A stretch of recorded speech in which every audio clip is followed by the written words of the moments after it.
Popcorn, Piss and Vinegar, giving you a raw take on movies, television, and pop culture. My name's Chris. I'm Scott. I am JB4 in the house. So here at Popcorn, Piss and Vinegar, we try to find a mission. We're on a mission to try to cover things in pop culture and things that are current.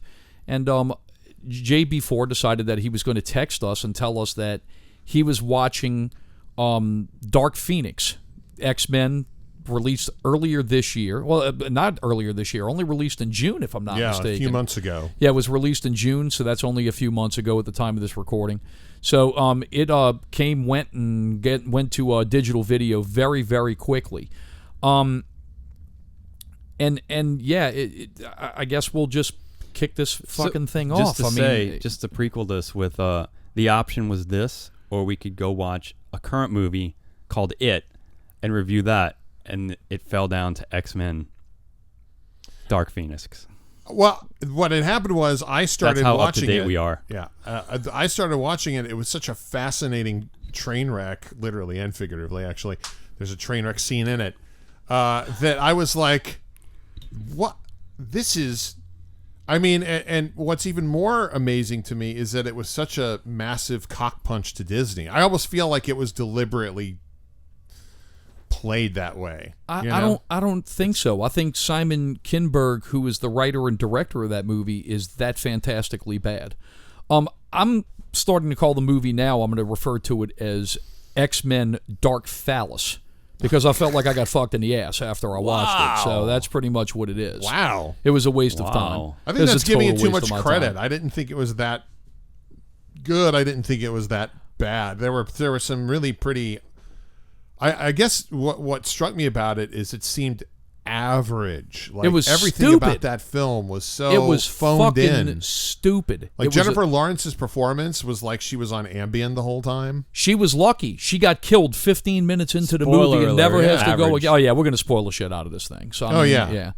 Well, look, let's go back and do a little bit of history on this. So first of all, you have X-Men Dark Phoenix. This is a comic, one of the legendary Chris Claremont X-Men stories that ran in the 80s. In fact, it was one of the feature pieces in Stranger Things Season 1, where 11 was referred to as the Phoenix in the X-Men comics.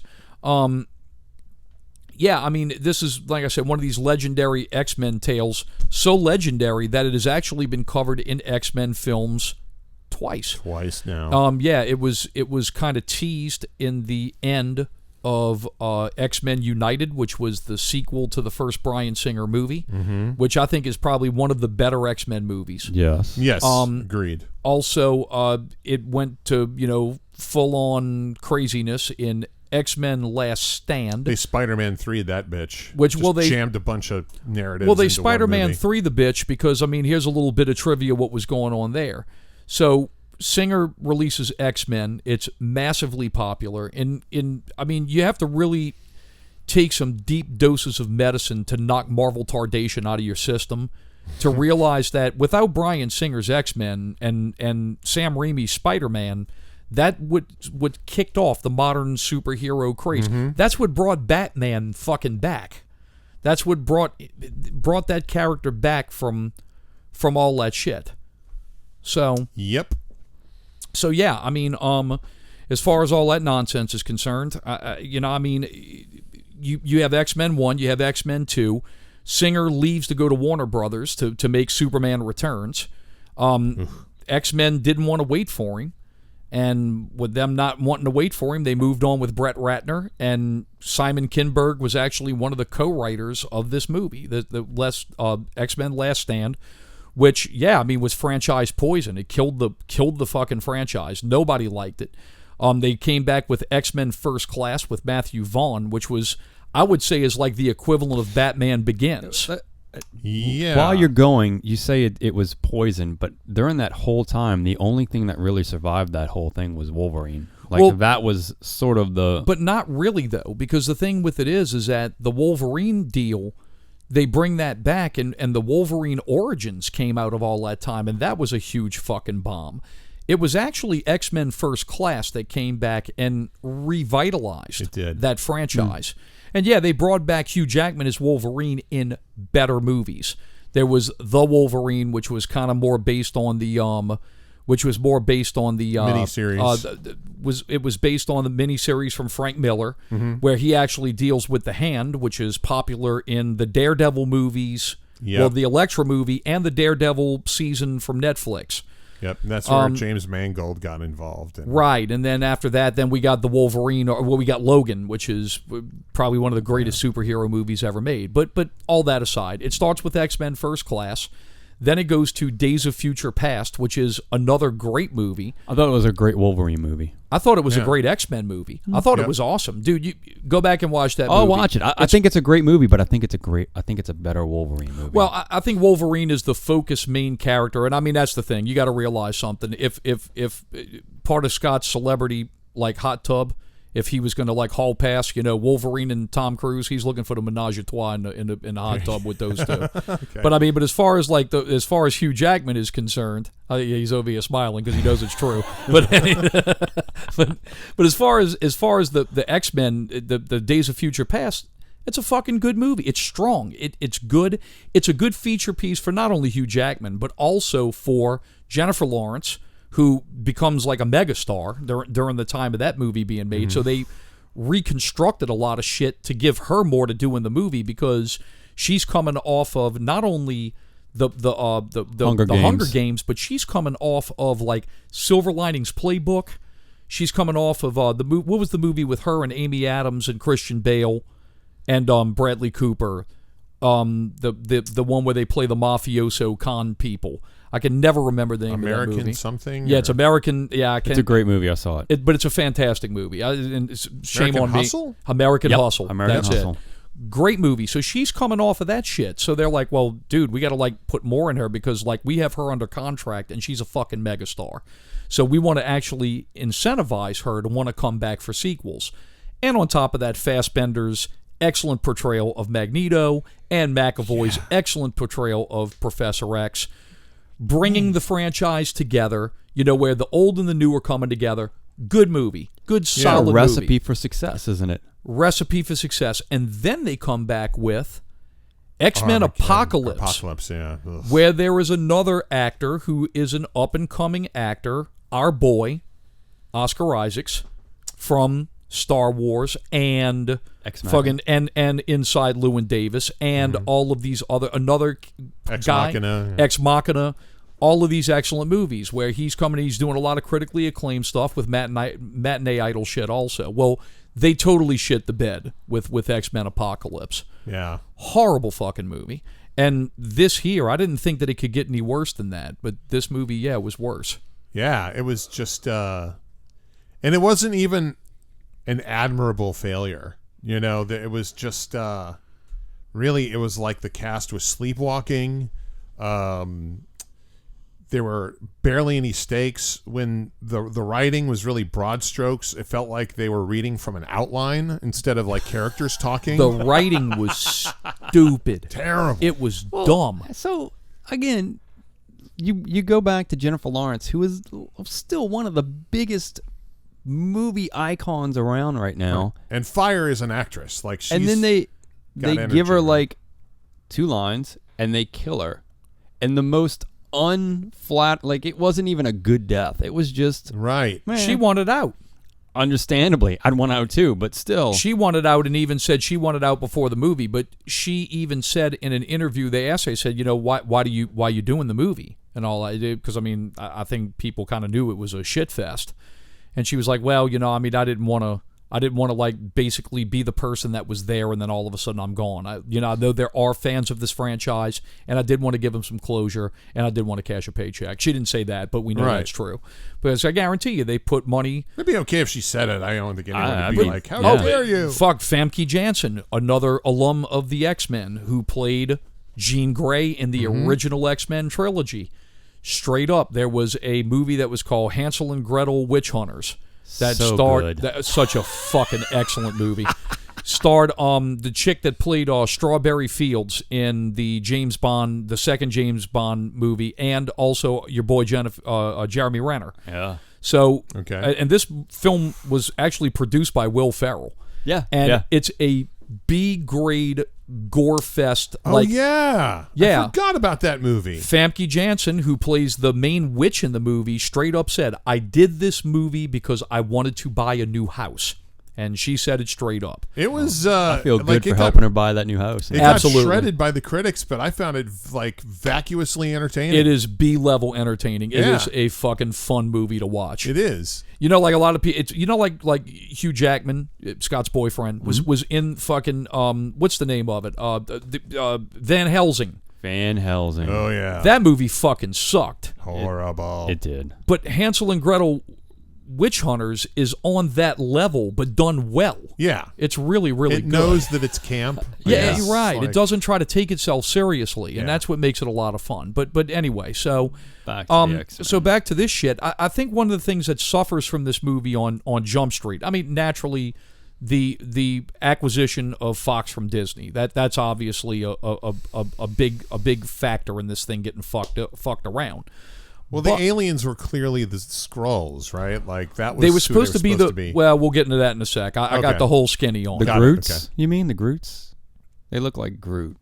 Really good. Sort of. I mean, they could shapeshift. It looked like shit. But what it comes down to is that this movie wasn't really wasn't marketed well.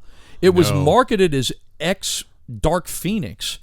When you watch the trailers of this thing, people who are kind of casual moviegoers who are familiar with this franchise, they're used to seeing Hugh Jackman and Patrick Stewart, right? And those are the characters they're used to seeing. Well, I mean, dude, James McAvoy and Michael Fassbender do fantastic jobs playing these characters, but even still, they're not really. That's the only one that doesn't have Wolverine in it, right? Apocalypse doesn't either. Yeah, he's not in it either. He's in it for briefly. Yeah. He has a cameo in it. Yeah. He has a cameo. He gets released. When they release him. Right. Yeah, they release him from the Weapon X facility. Right. I mean, he probably cashed an enormous paycheck for that cameo. And that's it. I mean, in fact, they say this is the first movie that doesn't even reference or even like mention him in the movie at all. I'm sure that. And I mean, the movie when they marketed it, it wasn't even called X-Men Dark Phoenix. They added that shit in later because they probably sat there and looked at it and they were like, well, motherfucker, we don't know what it is. So nobody knows what the fuck this thing is. In all fairness to that movie, I think it was released at the wrong time. I mean, it went up against literally the biggest movie that could have came out this year. This is true. In the same genre. Right, in the same... Like, they should have just backed off and... Simon Kinberg... Put it, like, in August now, and then we can kind of... It would have been fresh. And we would have been off of the Spider-Man. We would have been off of all this shit, and they would have had Comic-Con to push it. I don't know. Simon Kinberg actually blames Disney for that. What's really amazing is Fuck that. He was still, he wasn't a Disney, I don't know if he's still a Disney employee or not, because he was one of the EPs on Star Wars Rebels, but Rebels has been over for over a year now. But he actually blamed Disney. He said the problem with it is it was a shuffle and schedule. They didn't market it. And really, truthfully, I mean, even though everybody, scoffs like, oh, that's not a Disney movie, this movie actually made Disney take fucking losses in the third quarter of 2019 because it bombed. It's a cock punch to them. Right. But the real cock punch is, did you see the end of the credits? Did you see what was in the credits at the end of the movie? I made it that far. Of this movie. I didn't. So if you go to the end of the credits in this movie, there is no scene. After you have all the disclaimers, how this movie is not based on anybody who's living or dead and may be coincidental. Right. It goes black, and then there is a white board that just shows, and it says, thousands of people I did see that. Were responsible. And many, many man-hours went into making this movie.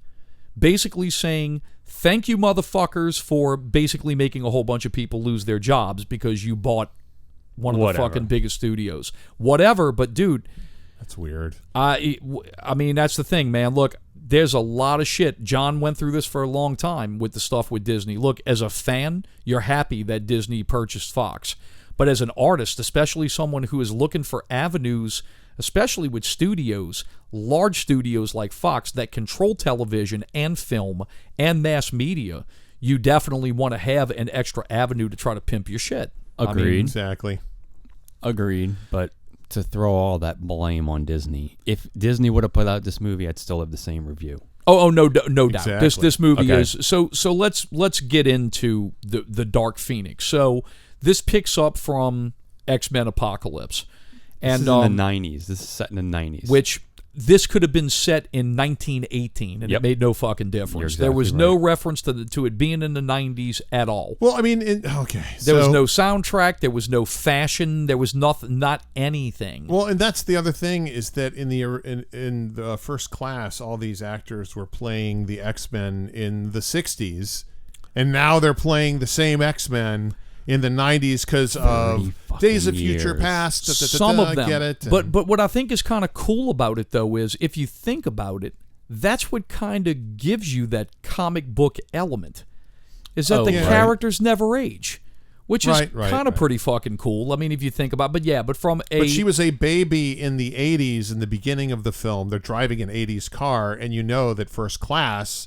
they were in the 60s. Yeah. Right? Because it was the Cuban Missile Crisis. First Class, takes place in like 1961, if I'm not mistaken, because it takes place during the Cuban Missile Crisis, right before Kennedy's assassinated. Exactly. So it's sort of like, what? And then Days of Future Past takes place in the 80s. Right. As does So I mean, that's the thing. You're covering 30 years. And the 80s or the 70s? Because he wakes up to the first time I ever saw your face, and that was like the 70s. No, it's 80s. Okay, all right, yeah, it is 80s. But that's the other side of it too. Is that exactly? I mean, the only characters technically that are aging is the two leads, which would be Professor X and Magneto. Right. You could make the case for Mystique, because Mystique is kind of like an immortal kind of character because of her power. Right. And you could easily describe that with the shape-shifting stuff, why she would continue to look young. Also, with Beast taking stuff from her to try to defeat his mutant power, his mutation, and turning blue, I guess you could kind of take it to where that shit goes in part of him, to where they're not really aging as fast as everybody else. Sure. But all that aside, it's a big sore thumb for especially movies now that take this kind of hyper-realistic approach toward these characters aging. Case in point, Iron Man.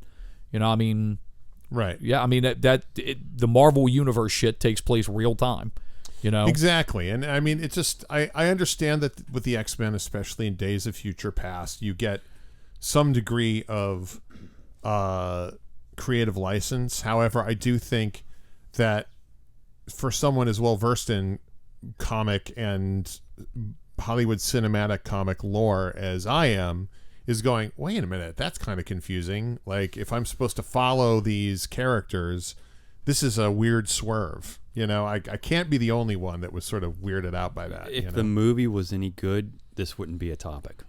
So, yeah, probably it gets worse. It gets way fucking worse. Oh, yes. This is one of the stupidest movies I've ever watched. It is fucking stupid, okay? So, what we find out is that Jean Grey, who was played by Sansa Stark from Game of Thrones, I don't even know the actress's name, nor do I really care. What ends up happening is that it's revealed in some flashback scenes that Jean Grey was a little girl. Her parents were killed in a car wreck. What you later find out is that her father essentially disowned her because she accidentally killed her mother with her psychic powers. Who was driving? Who was driving the vehicle. He wants to start over. He cannot get over the fact that his own child killed his spouse. He considers that his life is over, and he essentially hands his child as a ward to Charles Xavier, who is played by James McAvoy. There is a problem with a space shuttle that goes fast forward. It goes. A space shuttle goes up into space. They're having some kind of issue. Apparently now the X-Men are no longer hated. The X-Men are now kind of like liaisons to the government now. Whenever some kind of bad shit happens, hard line to the president. They have a fucking bat phone, basically. They get on the bat phone. They call directly to the Oval Office. The Oval Office tells them, peace be with you. Go with God. Save the world. So they jump in their Quinjet, which the Beast is worried about that the Quinjet is not going to operate in space. Well, it's not a Quinjet. They have an SR-71 Lockheed Martin spy plane, which has been a thing in the comics for a million years. Well, he's concerned that this ship is not going to operate in the voids of space, which it wouldn't to begin with, but that ends up not being a deal. I guess that was just kind of like spicy dialogue to make shit seem dangerous. Exactly. So they use their mutant powers to go and jump and save these astronauts. So when they go to save the astronauts, the astronauts Nightcrawler bamfs them out. They use all their little special shit to put together a fucking plan to put all this shit together. Well, there's some kind of like anomaly that's flying out in space. Come to find out, this is the Phoenix entity, which it's never really described what the fuck it is. Really. All it is that it gives somebody ultimate power to basically become a human version of the Genesis missile from Star Trek II. That's basically what it is. Yeah, that's it. So Jean Grey gets this thing sucked inside of her. Well, little did we know there was some aliens that were supposed to be the Shi'ar aliens from the X-Men, but it was later revealed that they dropped that concept because there was too much shit happening in the movie already. If this was Zack Snyder, it would have been the fucking Shi'ar, I promise you. Right. But I don't know that I care either way if it was whoever. I don't give a fuck either. I'm just giving you flavor of what's going on here. So these aliens want this power because they are from a dying land. Their land got destroyed by this thing. But even though this thing destroyed their home planet, do they want to kill it so it doesn't like fucking destroy other worlds?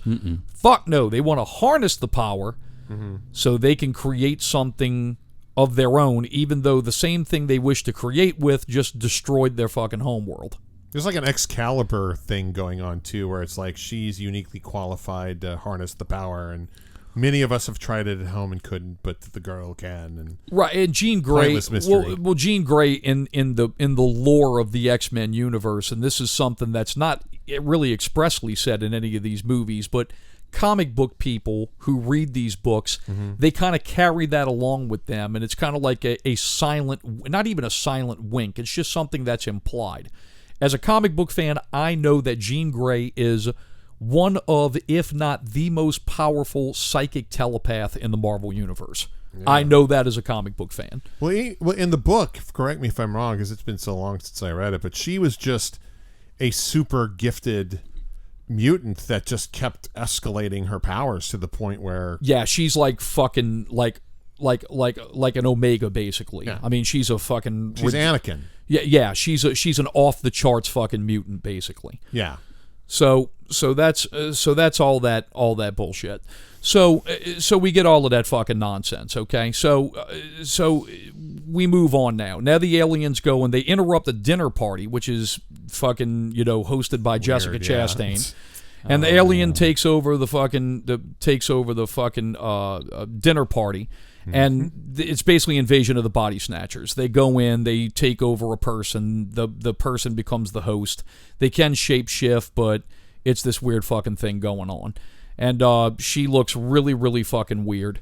The way they got all this stuff done. And I'm sure that she's maybe kicking herself in the ass because she passed on playing Janet Van Dyne in Ant-Man. And she also passed on playing Tony Stark's love interest in Iron Man 3.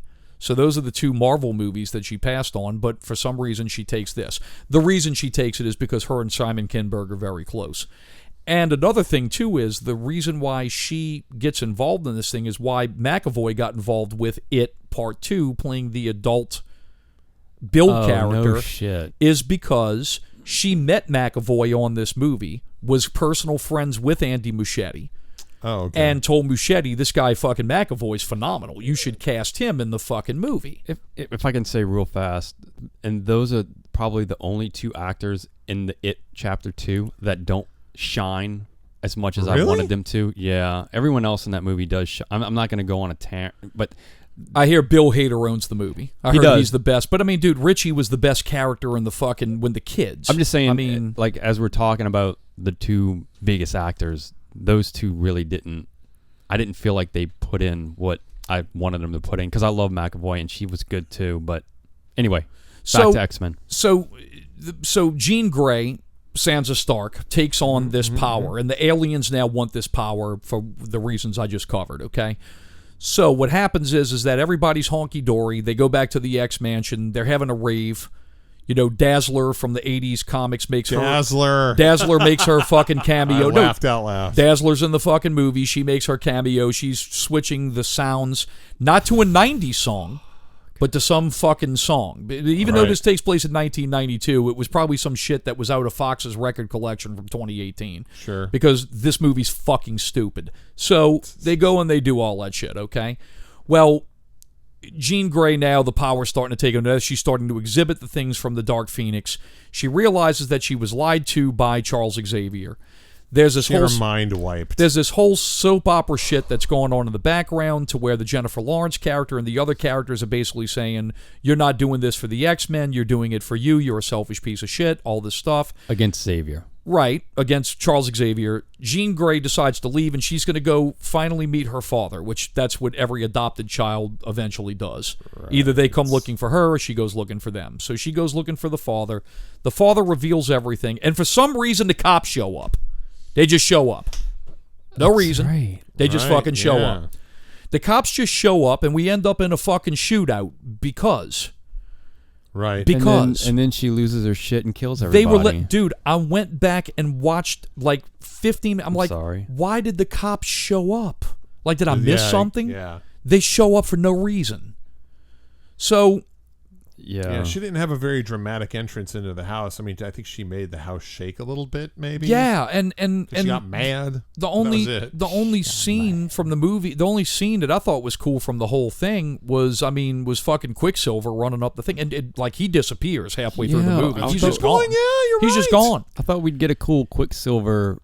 If there's slow-mo scene. We have the whole big argument of the MCU does everything better. Suck the MCU's balls. You know, fuck, they're the fucking best. They're the greatest. But when it comes to X-Men, the Quicksilver character, which has appeared in both franchises, Days of Future Past in particular, the Quicksilver character was fucking awesome compared to the version that was in Age of Ultron. Yeah. Sure. So that's Agreed. all that bullshit. So the cops show up because. So now it becomes a whole big thing to where now we're going to get Magneto involved in this shit because there's a falling out. You forget the part about her killing Jennifer Lawrence. Right, so she kills Jennifer Lawrence because. Yeah. Because she offered to help her. Right. And tried to calm her down. Yeah. So and she just snapped and she just snapped and killed her. So now we have a whole thing to where we're sad that fucking Jennifer Lawrence's character, who was excellently built in 2 movies, kind of fucked away in the 3rd movie, and like ultimately really we don't give a shit anymore. We want to give her a proper death because she kindly came back for this piece of shit, you know, so where we could at least end off the But it character. really wasn't a proper death. We have to figure out a way to work Magneto in, so we're going to have one now of the what they X-Men. do is they have Genoa, which is the fucking mutant homeland, you know, the mutant free colony basically. Mm-hmm. So they work Genoa into the movie, which was another big 80s X-Men thing with Magneto, his kind of like private land for mutants that like, you know, it's basically, think of it like a mutant version of an Indian reservation. They kind of have their own laws and their own shit. So now they're going to show up with Magneto. Magneto, he wants to basically kill. He wants to kill Jean Grey because she killed Raven, that he ultimately had a great fondness for and was in love with, even though he had a wife and child in the other fucking movie, and he moved on from that shit. But because now, he died. Now he's rekindled some fucking, you know, revenge feelings for Raven, you know, or Mystique, Jennifer Lawrence's character. Right. So now we're going to get into a whole pitted off, fucking sawed off pack of shit with, you have the camp of Magneto's camp that wants to kill her, and then you have Professor Xavier's fucking camp of X-Men that wants to protect Jean Grey. So now it becomes this big old thing in the middle. And then you also have the army, and you have government. the army of aliens, and you have the army of the government people. So you have all four of these entities that are they are now going to square off in one another in one big grand... It's a great race, yeah. Fuck off. Battle okay? royale. So they go and they have a battle royale, and this is the worst shit in all of these movies. Well, I won't say that because the stuff that Magneto does on that train is sort of pretty cool. The stuff Magneto does on that train is fucking stupid, and we'll get to it in a little bit. Okay. But here's what it comes down to. So, Nightcrawler 2? we meet in Central Park, okay? I like that. So we meet in Central Park. All right. We get a line from Magneto of, "Charles, spare me your story time shit. You show up here with a story." Already better writing. You show up with a story and nobody gives a crap. So that's where we are. Now, this was the line that really was the crown jewel. And I could tell was just so beautiful. Spoken by Cyclops. "Magneto, if you kill Jean, I'm going to fucking kill you." Okay, so now we got Dreadlock guy bullwhipping everybody because he has mutant hair. He doesn't have mutant powers. He's got mutant hair. Everybody's doing their thing. Storm now all of a sudden has Iceman's powers in addition to being able to control the weather. She can just randomly generate shit. Professor X, this is the biggest problem with this shit. Professor X now has done in multiple movies. This motherfucker can stop time. Yeah. Right. Why wouldn't you just stop time? Right. To get involved in this shit. He stopped time to try to get fucking not, like, eviscerated by a bullet that crippled him. Well, he does stop time to try and save Jean, and that's when Jean kills everybody. So, we have the MCU show up, which I don't know if you caught that or not. Totally. The MCU shows up in the movie. Not the Marvel Cinematic Universe, but the Mutant Control Unit. Oh, yeah, okay. They show up, and all of a sudden they're going to sit there and they're going to have these special guns that fuck mutants up, and they have collars to where they can't use their powers, which is the most asinine fucking bullshit ever. So they have all of the X-Men chained up on a train, and they're going to bring them to, whatever fucking gulag they have for mutants and all that bullshit. That's where Deadpool is. And even though, in one scene where Jean Grey killed some cops that just randomly showed up, now the government fucking hates the X-Men. That's right. They hate them all. Okay? Right. McAvoy calls and they're like, "New phone, who dis?" Right, yeah, right. Exactly. They hate them all, even to the point to where, and look. Do I know you? In the span. How'd you get this number? In the span of 36 hours. Yeah. In the span of 36 hours, one of the MCU's guards, his child, has lost total faith in Nightcrawler, who was his favorite. Okay? So, yeah, with a random fucking tie-in with 4 cops, which had no fucking reason to be there to begin with. Were they just randomly killed? showed up. They didn't look like they were Yeah, killed, but they yeah. said They make were. that a point of saying she killed cops Yeah, or something like that. but there was no reason they were there. They weren't fucking had no reason to be there. Nobody It's called stupid. All right, so now that doesn't make Phoenix particularly heroic, which I know was sort of the point of the comics, but we're supposed to feel bad about her dying at the end. Spoiler I didn't feel alert. bad. I don't feel. I feel bad that I watched this movie. That's Yes, That's the only exactly. thing that makes me feel bad. Okay, so, and furthermore, here's another thing too: is you all have to agree with me on this shit. Okay. McAvoy, Fassbender, Jennifer Lawrence, Jessica Chastain, who plays the alien, Yeah. Nicholas Hoult, who plays the Beast. Mm-hmm. They are the only good actors in this movie. Even if the material sucks, they are the only good actors in this movie. Yes. Everybody else sucks. The kid who plays Cyclops, who played in the fucking Steven Spielberg movie, Yeah, right. he's horrible. He's terrible.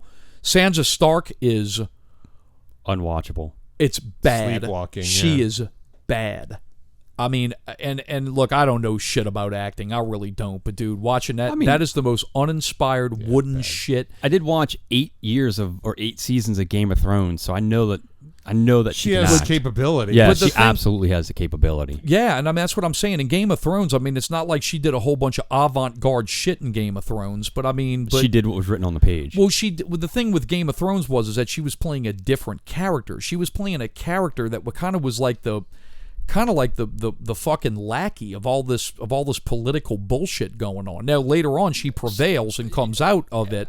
But the thing with it is that she's kind of like the poor victim of happenstance that is the plaything of all these different fucking politicians in Westeros. In this movie, dude, I mean, she's playing Jean fucking Grey. I mean, dude, the most powerful psychic in the fucking Marvel Universe. Dark Phoenix has a cosmic power. Even says in the fucking notes that we originally wanted to have a fiery-looking appearance to this character. But we ended up going with something more cosmic to give it more gravitas. So, and I'm sure also to copy what the MCU was doing. But I mean, through all that bullshit, we get to the train scene. So the aliens show up, the X-Men are here. So now the X-Men, they're united now. Magneto and everybody, they're pals. Right. I thought you wanted to kill Jean Grey. No, I don't want to kill her. I had to change her heart. Right. So we go through all that bullshit, okay? Which we knew was going to happen anyway. Right, why? But hang on a second. I mean, if you're going to get this granular, we may as well explain that Phoenix basically hooks up with Jessica Chastain, the alien-possessed version of her, and she says, let me take this load off you, and sucks half the Phoenix power away and then starts laying waste. Then everyone's like, oh, it wasn't Jean Grey's fault. She was possessed by this alien force, so now they're like, we're gonna save her. So now the train but it's so fucking stupid. But this is the part where the train fight gets stupid. If I'm a participant in this battle and I'm a mutant and I'm not an alien thingy, I'm kind of sitting and watching everything going on. So I'm gonna put myself in the shoes of Magneto, which is like another Omega level fucking mutant. I mean, probably one of the most powerful motherfuckers in the MCU. Okay? Okay. So I've watched everything going on. I'm in a train. Okay. There is a Apache helicopter raining down 50 caliber machine gun fire on these fucking aliens inside of this train. It ain't taking them down. Nothing's happening. These motherfuckers are walking through, laying waste to fucking people. I mean, nothing is stopping them. A 50 caliber Vulcan cannon. So what am I going to do? I'm going to use my magnetic powers to pick up fucking 10 M16s and start firing at this fucking person. But even though a Vulcan cannon has done nothing to this person. I thought it had. Fucking stupid. It took a couple of them out. Yeah, that's... All right, so yes and no to what you're saying. Yes, that gun part was ridiculous, but no, yes, the bullets and the big cannons did take them out because which is the problem. They got right back up. The only thing that stopped them was the only ingenious thing Magneto did in the whole fight. He waited till they all got in a train car and he crushed the fucking thing like a piece of paper. That's some shit. But I mean, dude, and not only that. So these motherfuckers are still around, and you got to crush them inside of a train car like a piece of paper. Well, here comes the main boss. And here comes fucking... Dude, this is Mario versus Bowser. This ain't like fucking little mushroom motherfuckers that you're stepping on. You watched a Vulcan cannon not be able to take these things out. Do you honestly think that a fucking pea shooter M16, which is a powerful rifle, but ain't nothing like a fucking Vulcan cannon? I mean, dude, look, a 50 caliber round only has to pass like 10 inches, and the sonic force of it will rip your flesh. But this dude's going to fucking open up with that shit? And also, dude, get the fuck to out get of a here, little man. bit granular on that as well, are they taking human form, or are they aliens? Right. I don't know. I really don't care. Okay, because I didn't know. Which is why I was confused about what was happening. Because are they taking human? Because if to me it felt like they were taking the human person. They weren't taking their form. Yeah, I mean, it was Invasion of the Body Snatchers. All right, so then in that case, morphing though. Were they? I don't know. I mean, that's the thing. I guess that it's taking. I guess it needs a host person, but when you take the host person, you can kind of make the form, flexible, pliable, whatever you want to call it. I mean, I don't know. I don't know either. They don't really do good they don't really use good story narrative to tell these things. We don't know what the rules are. No. Yeah, I mean, the rules, we kind of know what the rules are because we watched other X-Men movies, but it takes those rules and throws them in the trash. So here we are, we're at the train. So God, I'm reliving this whole movie. Right. So they go and they take everybody off of the train and all that bullshit. They beat the fucking baddie and all that crap, and they live to fight another day. And Jean Grey fucking dies and all that crap. She sacrifices herself in a big ball of fiery glory.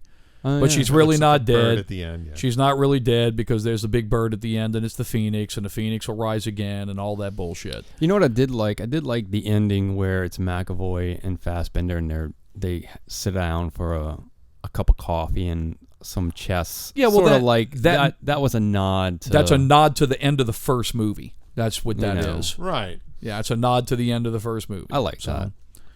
Yeah, we're going to play a friendly game now instead of... That's basically what it is. We'll play a friendly game of chess now instead of playing a game that, is kind of like, a metaphor for our politics, Upcoming fight. So, yeah, I mean, it was a bad movie. I'm glad I watched it for the purpose of doing this show. Yeah, it was entertaining to hear you rant. I hate you, but I mean, but it's this okay. too shall pass. So this is definitely not Balcony 99 or whatever the hell you made me watch. What was that shit with Vaughn? Brawl and Cell Block 99. There you go. You're in the minority on that. That was a good fucking movie. So now, yeah. I mean, I'm sorry. I ranted my ass off. So let me really go on this now to where I can open up the fucking can here a little bit. And John, what possessed you to watch this movie? What when you sitting there looking, it's X-Men Dark Phoenix. What I mean, you just wanted to watch it to see if it was as bad as it was, or sheer curiosity, and sometimes I'm just in the mood for big budget shit, even though I know it's going to be shit. I got to agree with that. You know what I mean? Sometimes it's like junk food. Yep. Like I know it's not good, but I watched Rampage just for the fuck of it. Exactly. Yeah. I'm not going to tell y'all to watch it. I don't want to do a show on it. Well. I don't know that I would have done an entire show on it, but I had no idea that we're 41 minutes in. We're doing an entire show. Like it was worth it just to see how much bile came out of Chris. It was like a volcano of outrage. But I was just sort of like, this is grade A talent phoning it in. Like everyone's pearl clutching, going, "Oh, this was such a disaster," and then I could have gone on set on any day, and if I had seen those performances, I would have been like, "What are you doing?" Yeah, and that's bad. And that's exactly it, John. I mean, dude, just look, McAvoy, Lawrence, Fassbender. I mean, dude, that's exactly it. That's grade A, top shelf talent. No little bullshit people. These people are fucking heralded actors. Doing what they've done before, so it isn't like they're taking a risk on a part they've never done before. Correct. Let me ask you this, because I don't know. We all know that the Disney Fox thing happened. Do you think they were privy to information, or maybe the whole cast? I don't know, and I don't want to speculate, but that they knew that this was coming down the road, and that this was that's how they were behaving. Well, this is it anyway. Let's just do what we got to do. But I would have thought they'd go the other way and go that's crazy. That's what really makes me sad. And I'm kind of ripping off what Kevin Smith had said, but I agree with him. Me too. If 100%. I would have sat there and looked at it and been like, okay, look, dude, we're going to get bought by Disney. This is going to happen. So it makes no fucking difference what we do. So let's find the most bodacious, fucking rad, daring fucking X-Men story we can possibly do. And I mean, turn this bitch up to volume 11.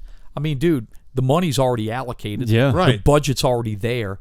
Who gives a fuck? Let's go down in a blaze of glory. Yeah, I think everyone should adopt a Nicolas Cage acting style. Let's just do at least two takes where you do it. But dude, I'm not talking about anything over the top. I'm talking about they should have did something from a story narrative that was outrageous. Dude, they could have did something like Mojo World. They could have did some shit like that. I mean, something fucking bombastic. And would have been really cool. I mean, dare say something like Guardians of the Galaxy. Right. I think it would have been really neat if they did something like that. But yeah, I mean, the problem with it is you got Simon Kinberg, and no disrespect to the guy. I mean, look, he makes fucking movies and fucks off in Hollywood. I sell paint and metairie. So I mean, right. But the thing with it is, man, is I mean, if you're looking for the quality of shit you're getting from Disney in the MCU, or even some of the projects coming out of Warner Brothers with their DC shit, you're not going to get it from that guy. I mean, he had 2 cracks at one of, I'd say, the top 10 most legendary comic book narratives of all time, and he fucked it up twice. Yeah, he fucked this up. Unbelievable. He fucked this up worse. I mean, worse. Yeah, this movie and Last Stand is bad. This is fucking real bad. Yeah, real bad. Yeah, damn it. Yeah, I mean, honestly, I don't think anything could have really saved this thing. I don't even think if they would have just said, hey, man, look, Hugh, this is really going to be the last X-Men movie and this thing that Fox put together before it sold off to Disney. Why don't we find a way to reprise you as Wolverine, even though you came in as Logan and all of that shit? Yeah. At least I would have had 10 minutes of watchable material. But I don't think it would have saved it. And Scott, honestly, exactly what you said. Even with Hugh Jackman being in that movie, would your review be really any different? No, but it would have made more money at the theater. I would have been like, yeah, it would have, because I probably would have went, oh, he's in it in the theater. I'll go give it a chance. Yeah, it's his last thing. But. Yeah, and not even the fact that it's his last thing, but I would have went to the theater for this if he would have been in it. I may have given you the same review, but I still would have went. I wasn't even watching this. Yeah, I wasn't going to the theater. And I can tell you also, as intriguing as they may sound it and sell it to be and all that shit, that New Mutants thing, which I still feel will never see the light of day. I guess not. Even if they stream it as part of a streaming service that I have no desire to watch it. I was over with this thing before Marvel even became a thing. So does that include Legion? Well, Legion's a different deal. Legion's a television deal, and it's not spun off of this shit. So I mean, Legion is not part of this universe. The same was Gifted that came on Fox. That X-Men show had nothing to do with these movies. It's like the Funko Pop version of X-Men. That's what this was. Well, no, that's what Legion was. Oh, Legion. I enjoyed the shit out of at least the first season. I enjoyed the first season, and then I just stopped watching. Never went back. Nope. Yeah, I mean, I don't know, man. It's just a bunch of craziness. I think Kevin Feige's right to probably hit the brakes on X-Men for.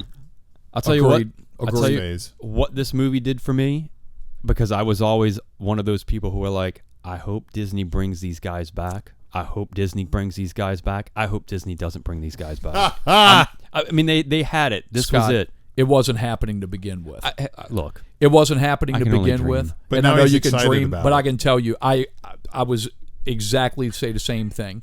This movie here, and what's really sad about it is that this movie here, it's not the fault of the people involved as far as the acting and the characters that these actors have built. It's nothing to do with them. The problem with it is that, I mean, do you honestly want to connect this trash to something that's this successful? Yeah. Over. Fassbender, knows how to smolder. He can just stare and look pissed off, and you're like, oh shit, something's going to happen, which is why they're saying. Yeah, they want him for Dr. Doom, which I think is fantastic. He'd be a great choice.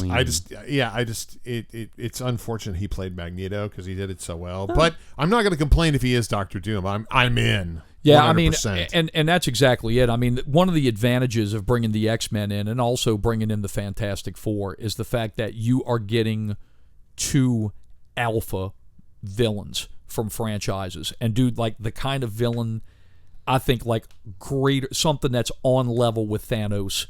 I mean, dude, you don't pit you pit Magneto against the X-Men to build him in that franchise, but dude, then you have Magneto take on the entire fucking MCU. That's how that shit goes. Yeah.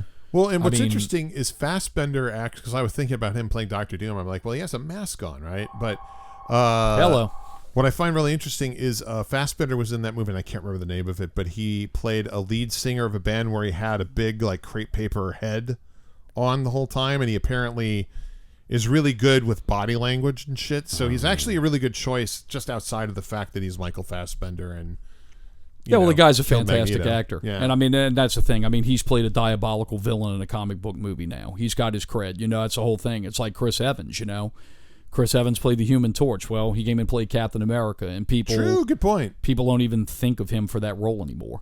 You know, right, I mean, right. So there it is. You know, he was good. Actually, is flame on. Yeah. I mean, and that's exactly it. But I mean, there you go. I mean, you know, I agree with you, Scott. It's best for them to start over, and anything also is starting over is another huge reason not to connect this franchise to the MCU.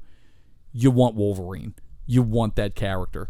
I mean, dude, that's like, hey, look, I'm going to go like make a Star Wars movie about the original trilogy characters back when they were young and Han Solo isn't going to be in it.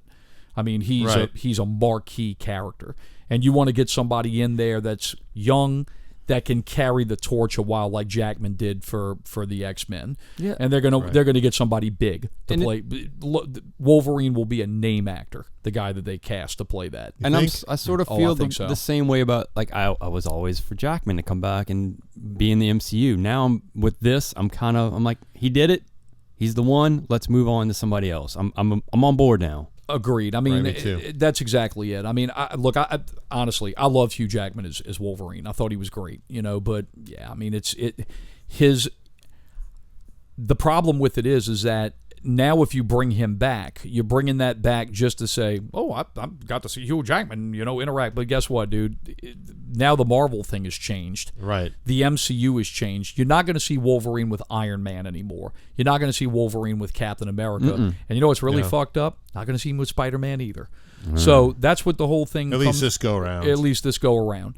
So what it comes down to is that by resurrecting Wolverine, who they've already killed in an excellent movie, you're resurrecting this fucking trash right along with him. So exactly. I mean, dude, let Hugh be happy in the fact that he carried a franchise when it was successful. Yeah. I mean, and not only that, he sort of helped spawn the MCU. Really, I mean, based on what you were saying earlier. Cannot deny that. Anybody can say whatever they want about those X-Men movies. Without those movies, dude. Without that movie and Spider-Man, I mean, it launched a renaissance. That's where it all started, dude. It brought Batman back. Marvel's on. Yeah, actually, and it Batman brought too, Batman back because, dude, when I heard Chris Nolan, the guy who did Memento, was going to do Batman, I'm like, that's interesting, but it's probably going to suck. And then I saw Batman Begins, and my brain was against the back wall because it had been blown out of my head. It was so fucking awesome. I know. I loved that movie when I saw it. But, dude, I mean, it's because of those two that brought all that shit back. And the reason why we are the way the reason why we have what we have now is because of Bryan Singer's X-Men and Sam Raimi's Spider-Man. Thanks, Brian. So, all right. Well, I mean, that's pretty much it. X-Men Dark Phoenix. I'm sorry I took control in such a fucking crazy rant, but it's okay. Dude, it was amazing. This movie pissed me off. It really did. I gave both of you an out. I'm just saying. Yeah. I gave you both an out. You did give me both an out, but I mean, the problem with it is I have a small little life form that helped me from seeing it. So I understand. I don't know. I'll get there one day. So one day, indeed. Absolutely. In the meantime, are you going to see Joker when it comes out? I was actually going to see Joker. I think we should all go see that together. It won the Venice Film Awards. It sure did. It won. And there is a lot of buzz right now where Joaquin will at least get a nom for an Oscar. And wouldn't that be something if both Heath Ledger and Joaquin Phoenix had Oscars for both playing a iteration of the same character? That would be pretty fucking cool, especially the Joker. But yeah, I'm interested in seeing this. Oh yeah. So, there will be a special episode, a very special episode. Yeah, I think last we talked is we're gonna try to talk to our buddy Adam, and we're gonna try to do a see it then record it. Yeah, see it then record it. Sweet. So when we get around to doing that, we'll have that going. Excellent. So, all right, cool, man. Anything to add, guys? Can't wait till next week's show or whenever the next show is. Yeah. Maybe we can review The Great Bake Off. We may as well. I mean, shit. You know, I mean, that's the most slinging shit on fucking Netflix right now. So there it is. That's it. All right. Well, look, we appreciate you guys listening. You know, jump and join our shit, man. Go over to Facebook. You know, the Facebook group, the Popcorn Piss and Vinegar PPVGuys group. You can join over there. Ask for an invite. We will happily have you join with us. Also, follow us on iTunes. You can also check us out on YouTube. If you don't like iTunes, we publish all our shows there as well. Thanks for listening. And soon.